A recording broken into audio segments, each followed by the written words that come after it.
MCR Pure Cotton Club, formals and casual shirts. This festive season, travel the world with Grand Royal Tours. ரகங்கள் பலவிதம், ஒவ்வொன்றும் உலகத்தரம். தமிழக உற்பத்தியில் உங்கள் அனுஜ் ஸ்டைல்ஸ். ஒட்டுமொத்தமாக இந்த பட்ஜெட்டை பற்றி என்ன கேட்டிங்கன்னா, இது வந்து ஒரு டிசப்பாயிண்டிங் பட்ஜெட். கடந்த 1-2 காலகட்டத்தில் பார்த்திங்கன்னா, உலகத்திலேயே ஆக மோசமான சந்தை நம்முடைய பங்கு சந்தை தான். ஆக மோசமான கரன்சி நம்முடைய கரன்சி தான்.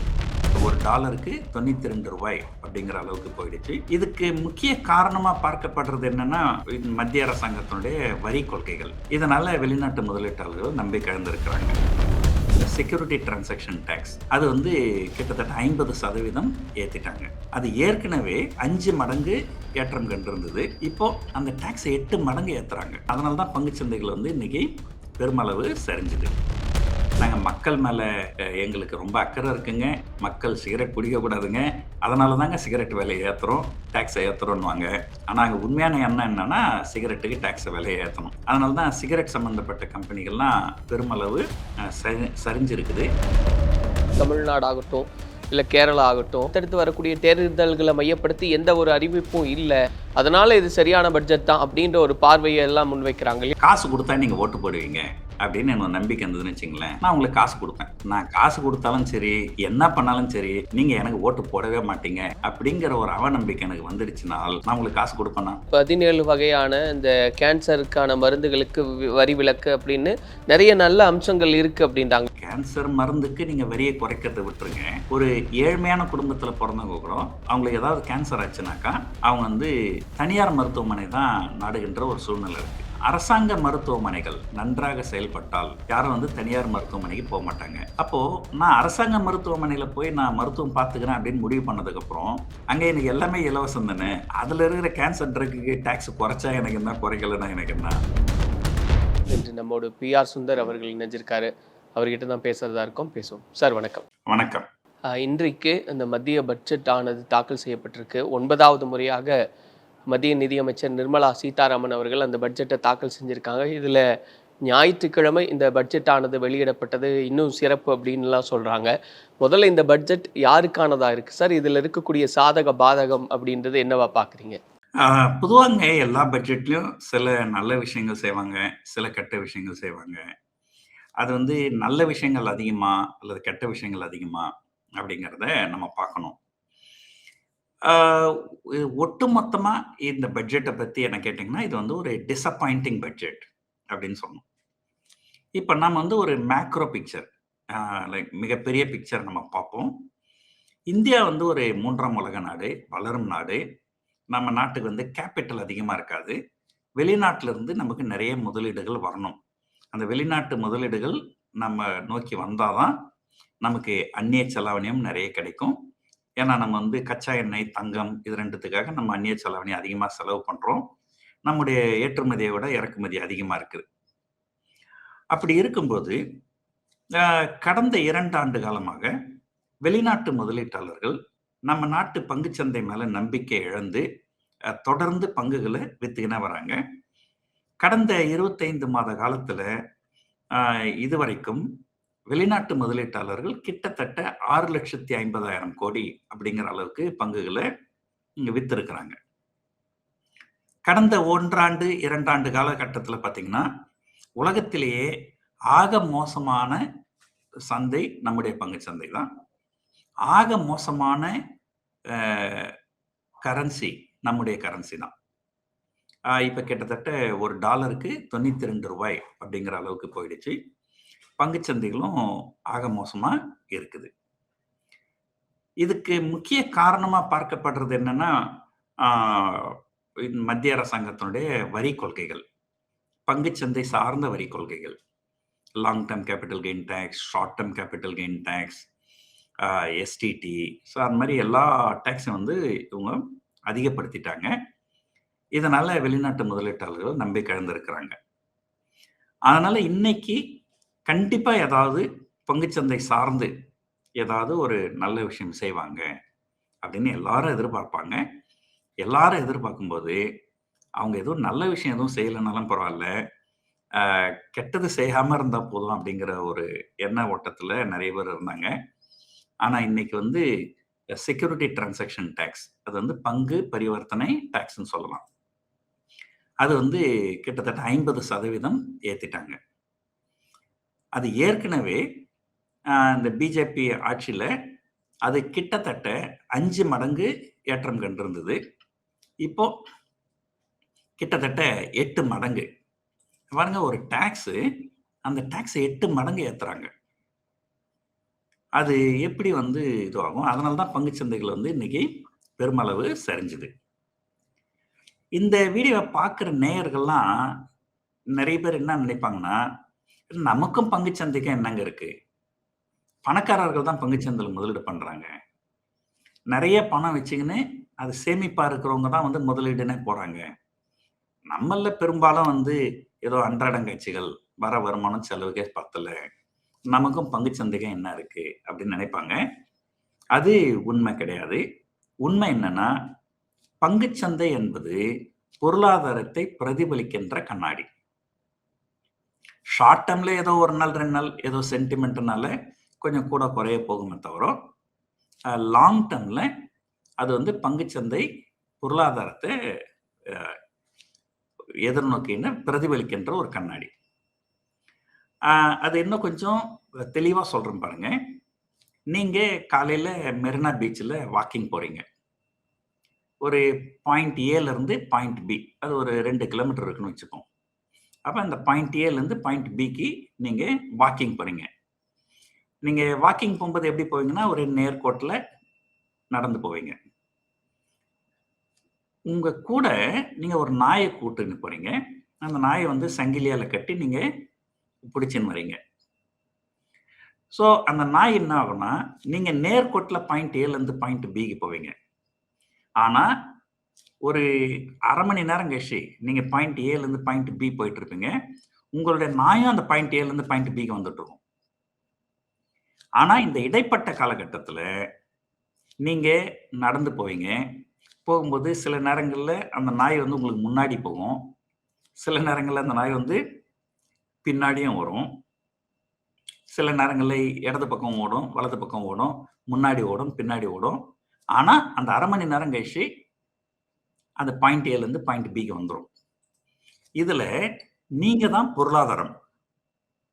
பொருளாதாரம் புள்ளி ஏல இருந்து புள்ளி பி வரைக்கும் போகுது, அல்ல மேல் நோக்கி போகுதுன்னு வச்சுப்பாங்க. பங்குச்சந்தைகளும் மேல் நோக்கி வந்துடும். எது? அது கடைசியில் நீண்ட கால அடிப்படையில். நடுவில் அப்பப்போ ஏதோ சென்டிமெண்ட்னால ஒரு நாய் எப்படி கொஞ்சம் முன்னாடி போகுது, பின்னாடி போகுது, அந்த மாதிரி கொஞ்சம் பங்குகள் மேலே போகும், கீழே வரும். ஆனால் நீண்ட கால அடிப்படையில் ஒரு பங்குச்சந்தை என்பது பொருளாதாரத்தை பிரதிபலித்து, பொருளாதாரம் நல்லா இருந்தால் பங்குச்சந்தைகள் ஏற்றமடையும், பொருளாதாரம் மோசமாக இருந்தால் பங்குச்சந்தைகள் இறங்கும். ஏற்கனவே பங்குச்சந்தைகள் வந்து அபரிதமா இறங்கி தான் இருக்குது. உலகத்திலேயே ஆக மோசமான பங்குச்சந்தை நம்முடைய பங்குச்சந்தை இருக்குது. இந்த நேரத்துல இவங்க வந்து பங்குச்சந்தை சார்ந்து எந்த ஒரு நல்ல விஷயமும் செய்யாமல் எஸ்டிடி எல்லாம் கண்ட மேனிக்கு ஏற்றி விட்டுட்டாங்க. அதனால இன்னைக்கு பங்குச்சந்தைகள் பெருமளவு சரிஞ்சிருக்குது. பெருமளவு சரிஞ்சதோடு மட்டும் இல்லாமல் இது கிட்டத்தட்ட ஒரு கடந்த 2-3 மாதங்கள் இல்லாத அளவுக்கு ஆக குறைவான விலையில வர்த்தகம் முடிஞ்சிருக்குது. இது வந்து உண்மையிலேயே வந்து ஒரு கடுமையான செயல். ஆனா அதுக்காக அவங்க என்ன சொல்றாங்கன்னா, நாங்க வந்து இந்த எஸ்டிடி அப்படிங்கிறது வந்து ஃபியூச்சர்ஸ் அண்ட் ஆப்ஷன்ஸ்னு ஒரு மார்க்கெட் இருக்கு. அந்த மார்க்கெட்டுக்காக மட்டும்தான் நாங்கள் அதிகமாக்கி இருக்கிறோம். அது வந்து ஸ்பெக்குலேட்டிவ் மார்க்கெட்டு. அந்த ஸ்பெக்குலேஷனை குறைக்கணும் அப்படின்னு சொல்லிட்டு, பொதுவாக வந்து எல்லா அரசாங்கங்களுமே அப்படிதான் சொல்லுவாங்க. நாங்கள் மக்கள் மேலே எங்களுக்கு ரொம்ப அக்கறை இருக்குங்க, மக்கள் சிகரெட் பிடிக்கக்கூடாதுங்க, அதனால தாங்க சிகரெட் விலையை ஏற்றுறோம், டேக்ஸை ஏற்றுறோன்னுவாங்க. ஆனால் அங்கே உண்மையான எண்ணம் என்னன்னா, சிகரெட்டுக்கு டேக்ஸை விலையை ஏற்றணும். ஆனால் சொல்லும்போது மக்கள் மேலே ஏதோ ஒரு பாசம் இருக்கிற மாதிரி சொல்லுவாங்க. ஸோ இன்னைக்கு வந்து அந்த சிகரெட் சம்மந்தப்பட்டதும் ஏதோ சில வரிகளை உயர்த்தி தான் இருக்கிறாங்க. அதனால தான் சிகரெட் சம்மந்தப்பட்ட கம்பெனிகள்லாம் பெருமளவு சரிஞ்சிருக்குது. ஐடிசி அப்படின்னு ஒரு பங்கு இருக்கு. அதுதான் நிறைய பேர் வந்து விரும்பி வாங்கக்கூடிய ஒரு பங்கு. அது சிகரெட் மட்டும் இல்லை, அவங்கக்கிட்ட ஹோட்டல்ஸ் இருந்தது, எஃப்எம்சிஜி இருந்தது, அந்த பங்குகள் வந்து முதலீட்டாளருடைய ரொம்ப ஃபேவரைட் ஸ்டாக்கா இருந்தது கடந்த சில ஆண்டுகளா. அது பார்த்தீங்கன்னா, இப்ப கிட்டத்தட்ட ஒரு 35, 40% அப்படிங்கிற அளவுக்கு அந்த பங்கு வந்து இறங்கிடுச்சு. ஸோ ஏறக்குறைய நெறைய பெரிய பங்குகளோட நிலைமை அப்படிதான் இருக்குது. ஆ இந்த பட்ஜெட்டு ஸ்டாக் மார்க்கெட்ட பொறுத்தவரைக்கும், it is a total disappointing budget. அதுதான் என்னுடைய கருத்து. சார், ஒவ்வொரு பட்ஜெட்டும் அதை அடுத்து வரக்கூடிய தேர்தல்களை மையப்படுத்தி நிறைய அறிவிப்புகள் இருக்கும் அப்படின்றது தான் புரிதலாக இருக்கும். அப்படி பார்க்கும்போது தமிழ்நாடு ஆகட்டும், இல்லை கேரளா ஆகட்டும், இந்த மாதிரியான அடுத்தடுத்து வரக்கூடிய தேர்தல்களை மையப்படுத்தி எந்த ஒரு அறிவிப்பும் இல்லை.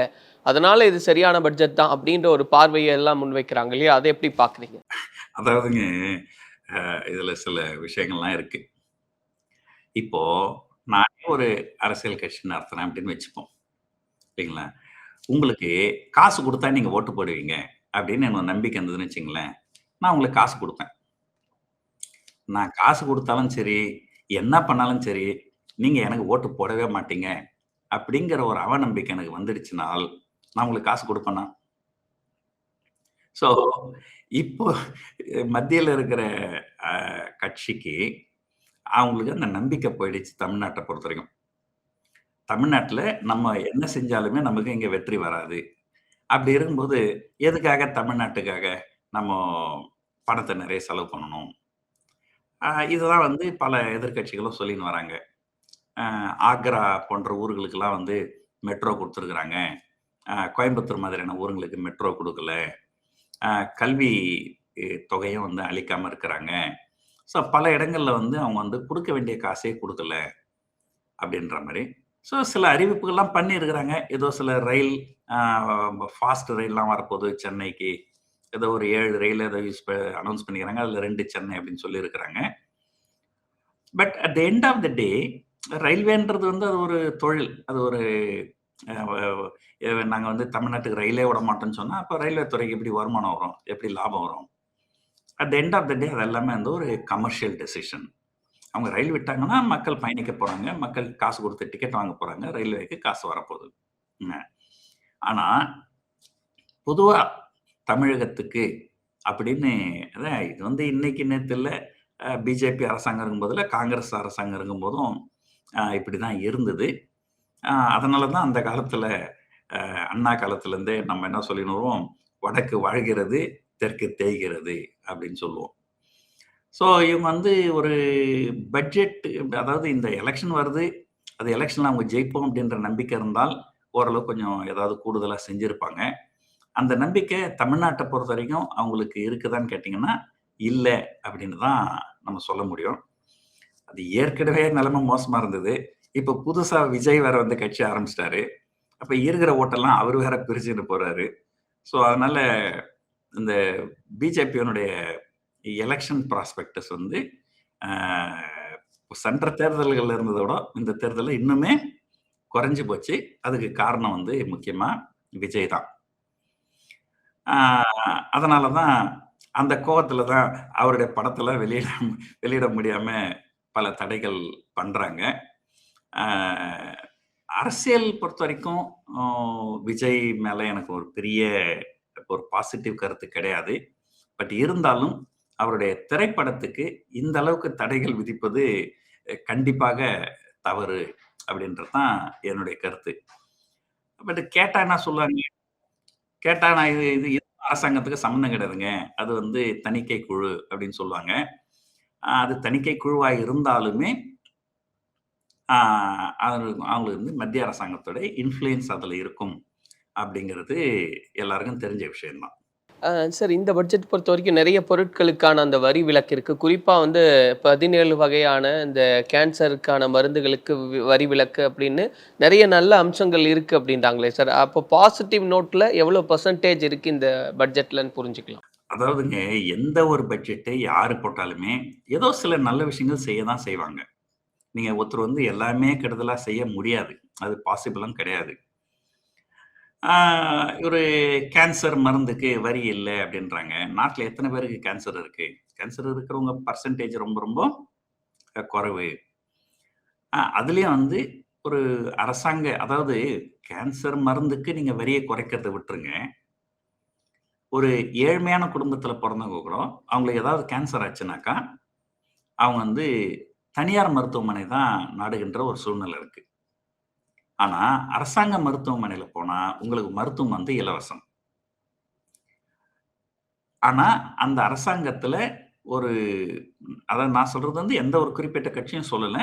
நான் சொல்றது வந்து எல்லா கட்சிகளுக்குமே பொருந்தும். எல்லா மாநிலங்களுக்கும் பொருந்தும். இந்த அரசாங்க மருத்துவமனைகள் சிறப்பாக, நன்றாக செயல்பட்டால் யாரும் வந்து தனியார் மருத்துவமனைக்கு போமாட்டாங்க. அப்போ நான் அரசாங்க மருத்துவமனையில போய் நான் மருத்துவம் பார்த்துக்கிறேன் அப்படின்னு முடிவு பண்ணதுக்கப்புறம், அங்க எனக்கு எல்லாமே இலவசம் தானே! அதுல இருக்கிற கேன்சர் ட்ரக்குக்கு டாக்ஸ் குறைச்சா எனக்கு என்ன? குறைக்கலன்னா எனக்கு என்ன? அப்படிங்கிற ஒரு லாஜிக் வந்து வருது. ஸோ ஏதோ அங்க ஒரு ஒரு சில நல்ல விஷயங்கள் கண்டிப்பா பண்ணியிருப்பாங்க. பட் அது வந்து ஒரு பெருமளவு தாக்கத்தை ஏற்படுத்துமா? அப்படின்னு கேட்டா, அது பெருமளவு தாக்கம். குறிப்பா வந்து எல்லா மக்களுக்கும் நேரடியாக பயன்பாடு அப்படின்னு பார்த்தீங்கன்னா, அது வந்து நேர்முக வரி அல்லது மறைமுக வரி. அந்த நேர்முக வரியோ அல்லது மறைமுக வரியோ, மறைமுக வரினா அந்த ஜிஎஸ்டி, நேர்முக வரினா வருமான வரி, அப்புறம் short term capital gain tax, long term capital gain tax, இதெல்லாம் வந்து நேர்முக வரி, எஸ்டிடி இதெல்லாம். ஸோ அதுலலாம் அவங்க வந்து பெரும்பாலும் எதுவுமே மாறுதல் வந்து கொண்டு வரல. ஏதோ அங்க இங்க ஒரு 1 வருஷம் கேன்சர் பேஷண்ட்டுக்கு நல்லது செய்வாங்க. இன்னொரு வருஷம் வேற ஏதாவது ஒரு நோய் இருக்கிறவங்களுக்கு இது பண்ணுவாங்க. ஆனா இதெல்லாம் பண்றதுக்கு பதிலு அவங்க வந்து ஒரு நல்ல மருத்துவ வசதிகள் அரசாங்க மருத்துவமனை நான் அரசாங்க மருத்துவமனைன்னு சொல்றது வந்து மத்திய அரசாங்கத்தை சொல்லல. ஏன்னா அரசாங்க மருத்துவமனைகள்லாம் வந்து மாநில அரசோட கட்டுப்பாட்டில் தான் இருக்குது. மத்திய அரசோட கட்டுப்பாட்டில் இல்லை. அதை வந்து எல்லா அரசாங்கங்களுமே நல்லா செஞ்சாங்கன்னா இதை பற்றிலாம் ஒன்றும் அதிகமாக அலட்டிக்க வேண்டிய அவசியம் கிடையாது. ஒரு காமன் மேனுக்கு இந்த பட்ஜெட் அப்படின்னு நீங்க ஒரு பார்வையை முன்வைக்கும் போது 100க்கு எவ்வளவு மதிப்பு அப்படின்றது கொடுப்பீங்க? கண்டிப்பா பாஸ் மார்க் கிடையாதுங்க. அது கண்டிப்பா வந்து ஃபெயில் மார்க் தான். அது எவ்வளவுன்றது நீங்களே டிசைட் பண்ணிக்கலாம். 100க்கு பிலோ 35 தான். ஆமா, கண்டிப்பா. So thank you so much. ஒரு ஒப்பீனியனை கொடுத்துருக்கீங்க சார். இன்னும் நாட்கள் கடக்க இது குறித்து இன்னும் நிறைய விஷயங்களை நம்ம பேசலாம். நன்றி சார். நன்றி. MCR Pure Cotton Club, formals and casual shirts. This festive season, travel the world with Grand Royal Tours. ரகங்கள் பலவிதம், ஒவ்வொன்றும் உலகத்தரம். தமிழக உற்பத்தியில் உங்கள் அனுஜ் ஸ்டைல்ஸ்.